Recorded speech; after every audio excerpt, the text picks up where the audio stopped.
Hey, today I'm back for the second time exploring a new contest problem. If you haven't watched the first video of this series, there is a link in the description below just for you. This time the problem is called sequence of powers. And let me warn you here, this problem is mostly for beginners. The previous problem, however, is a much more difficult one if you want to see it. But in the end of this video too, we are going to have fun with more advanced mathematics, so it would fit the entertaining needs of an advanced programmer. Still, I recommend watching the whole video so you would know what are we talking about. Okay, this problem is found on the Macedonian programming contest site mendo.mk, and translated it states something like this. Let's take a look at this infinite sequence of powers of 10, starting with the number 1.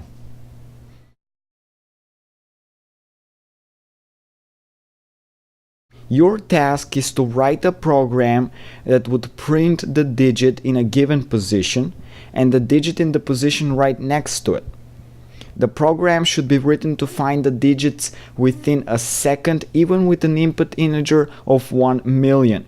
Which means you need to look at the 1 millionth digit to print it out. Let's give an example.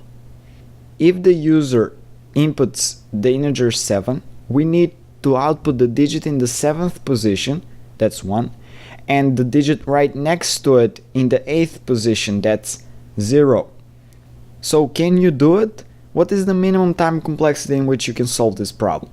If you want, go have a try. I really encourage you to solve this problem because it's a very easy one. It was originally written to be solved in C++, but you can do it in any language. Now, we're going to go through 3 different ways for solving such a problem. The thing about this problem is that it will fully uncover your style of thinking and writing as a programmer. Let's start with case number 1.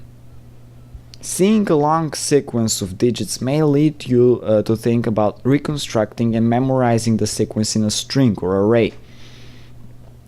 What I want to say is that you can go through each of the powers of 10, putting the digits somehow in an array, and when you reach the input target or you overshoot it, just take a look back into that array. Here for this I won't show any code because it's actually plain stupid. Let's think about this. You're wasting time and memory memorizing numbers that won't be of help to you. If a power of 10 has passed and haven't overshooted the input integer, why on the hell would you want to memorize it? So this is actually what brings us to case number 2. Case number 2 is clever. If you think about it, what would you want is that the only thing you need to keep track and add to is the number of digits that have passed.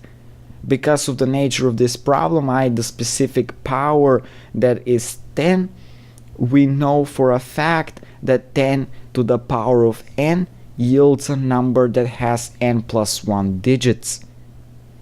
Knowing this fact, you can make a simple for loop going from 1 to, let's say, 1 million, then have a variable that will keep track of the digits, and when you overshoot the input target, with the simple if statements you return the desired output. And this solution will work perfectly, but it's not the most optimized solution though. At the end of the video I will calculate the average time complexity of this solution, but now let's think about the pattern in the sequence to find the most optimized solution. As I said, the pattern here is that for every new power of 10 you have one more digit than the previous power of 10. If we would lay down the number of digits in a new sequence, you could see that it's just the sequence of the natural numbers. What we are doing with the for loop is adding the natural numbers to a point where the sum of them exceeds our input target. The sum of the natural number to a specific point is described with this formula, where n is the last natural number to be summed up. For example, to sum up all the numbers to 5, i.e. n equals 5, the formula will yield 15. I won't go into why this formula works in this video. Knowing this formula, let's now revisit the original sequence. Let's see on what position is the digit 1. If we start with 1, then 2, 4, 7th, 11th, 16th, and so on. You may not see it now, but let's subtract 1 from all of the positions. The same thing as starting with position 0. Now let's go back to the formula. Let's calculate for the first 5 n's. You could clearly see that this formula yields the positions of the digit 1. Because for every power of 10 we're just summing up the next natural number. Knowing this, we can ask for what value of n this formula returns the input value. With simple math we get a quadratic equation. For those who are not familiar with quadratic equations, I highly suggest learning the formula for solving one. It's an essential piece of mathematical knowledge.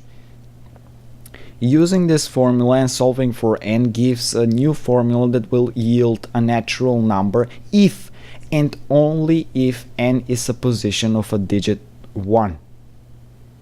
We can easily check if that's true with simple comparison. But do not forget that we need to write for the position n as well as n plus 1.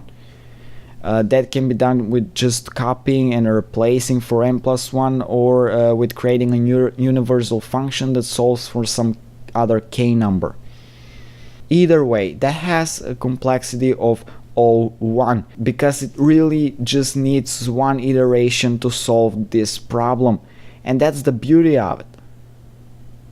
As I promised in the beginning that there would be a more advanced section in the end of this video, let's first calculate the average time complexity of the second solution.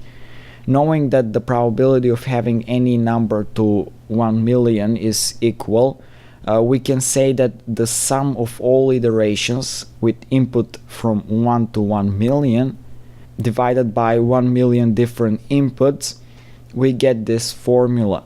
I really like Python for these mathematical calculations, so I wrote a little script in it, and it turns out that this equation is approximately equal to 942 iterations, meaning that the average time complexity of the second solution is 942 iterations, which is not that bad.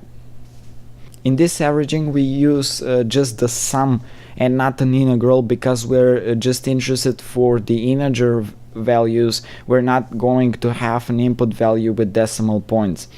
If you have to average something with all of the possible real numbers from n to m, of course you would want to use an integral. If you want to get started with number theory, I suggest solving this bonus problem. The user inputs two integers, n from 1 to 9 and m from 1 to 1 billion. Print out the last digit of the number n to the power of m, which is a rather nice problem that will teach you some interesting tricks in number theory. I hope you've enjoyed this video. It takes a fair bit of time to make a video from this caliber, and so just subscribing motivates me to make more.